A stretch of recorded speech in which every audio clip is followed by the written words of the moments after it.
Number one, put God first.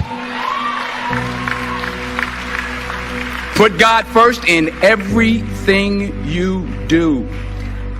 Everything that you think you see in me, everything that I've accomplished, everything that you think I have, and I have a few things, everything that I have is by the grace of God. Understand that. It's a gift. 40 years ago, March 27th, 1975, it was 40 years ago, just this past March, I was flunking out of college. I had a 1.7 grade point average. I hope none of you can relate. I had a 1.7 grade point average. I was sitting in my mother's beauty shop. They still call it beauty shops now? What they call it now? Yeah, I was sitting in the beauty parlor. I was sitting in my mother's beauty parlor, and I'm looking in the mirror, and I see behind me this woman under the dryer.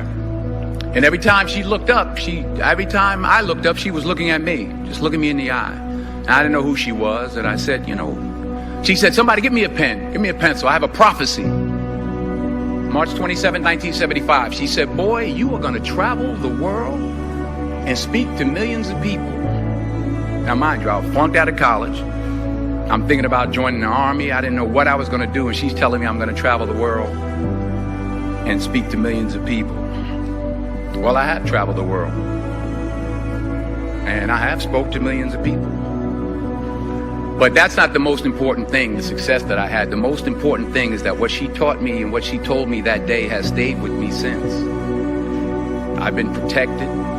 I've been directed. I've been corrected. I've kept God in my life, and it's kept me humble. I didn't always stick with him, but he always stuck with me. So stick with him in everything you do.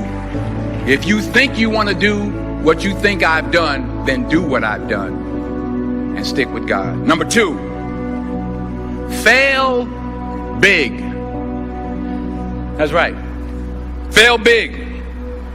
Today is the beginning of the rest of your life, and it can be very frightening. It's a new world out there. It's a mean world out there, and you only live once. So do what you feel passionate about. Take chances professionally. Don't be afraid to fail. There's an old IQ test, was 9 dots, and you had to draw 5 lines with a pencil within these 9 dots without lifting the pencil. The only way to do it was to go outside the box. So don't be afraid to go outside the box. Don't be afraid to think outside the box. Don't be afraid to fail big, to dream big. But remember, dreams without goals are just dreams, and they ultimately fuel disappointment. So have dreams, but have goals. Life goals, yearly goals, monthly goals, daily goals. I try to give myself a goal every day. Sometimes it's just to not curse somebody out. Simple goals, but have goals. And understand that to achieve these goals, you must apply discipline and consistency. In order to achieve your goals, you must apply discipline, which you have already done, and consistency every day, not just on Tuesday and miss a few days. You have to work at it every day. You have to plan every day. You've heard the saying, we don't plan to fail, we fail to plan. Hard work works. Working really hard is what successful people do. And in this text, tweet, twerk world that you've grown up in, remember, just because you're doing a lot more doesn't mean you're getting a lot more done. Remember that. Just because you're doing a lot more doesn't mean you're getting a lot more done. Don't confuse movement with progress. My mother told me, she said, yeah, because you can run in place all the time and never get anywhere. So continue to strive, continue to have goals, continue to progress. Number 3, you'll never see a U-Haul behind a hearse. I'll say it again. You'll never see a U-Haul behind a hearse. I don't care how much money you make, you can't take it with you. The Egyptians tried it. They got robbed. That's all they got. You can't take it with you. And it's not how much you have. It's what you do with what you have.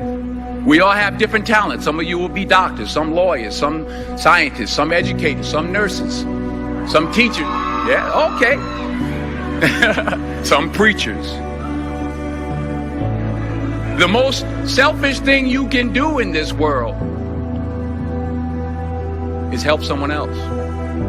Why is it selfish? Because the gratification, the goodness that comes to you, the good feeling that I get from helping others, nothing's better than that.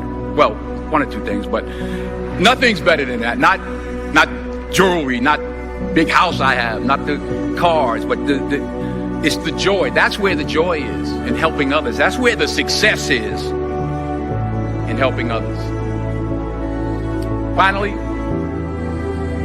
I pray that you put your slippers way under the bed tonight, so that when you wake up in the morning, you have to get on your knees to reach them. And while you're down there, say thank you for grace. Thank you for mercy. Thank you for understanding. Thank you for wisdom. Thank you for parents. Thank you for love. Thank you for kindness. Thank you for humility. Thank you for peace. Thank you for prosperity. Say thank you in advance for what's already yours. It's how I live my life. That's why I am, one of the reasons why I am today. Say thank you in advance for what is already yours. True desire in the heart for anything good is God's proof to you, sent beforehand to indicate that it's yours already. I'll say it again. True desire in the heart, that itch that you have, whatever it is you want to do, that thing that you want to do to help others and to grow and to make money, that desire, that itch, that's God's proof to you, sent beforehand already to indicate that it's yours. And anything you want good, you can have. So claim it. Work hard to get it. When you get it, reach back. Pull someone else up. Each one, teach one.